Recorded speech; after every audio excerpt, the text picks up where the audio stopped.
Kumpleto ng listahan natin, magiging matagumpay ka kung marunong kang humawak ng pera. Kahit gaano pa kalaki ang maging sahod mo, 100,000, milyon, mauubos at mauubos yan, walang matitira sa'yo, wala kang maiipon kung waldas ka, kung masyado kang galante sa iyong kapwa.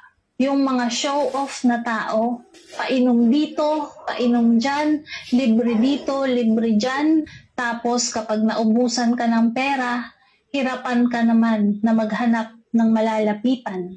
Hindi ko sinasabi na huwag tayong magbibigay sa kapwa natin, pero dapat hindi tayo masyadong show-off, hindi tayo masyadong galante. Isipin din natin ang kinabukasan. Para sa akin okay lang na matawag akong kuripot.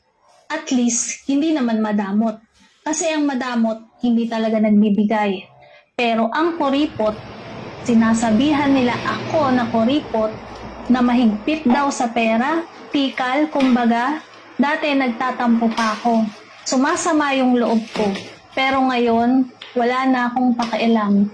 Kasi kahit nasabihan nila ako ng ganyan, ang importante, kapag may kailangan ako, hindi na ako nagpapabigat sa kahit na sino. Kasi may ipon ako. Kesa naman bigay ako ng bigay, tulong ako ng tulong,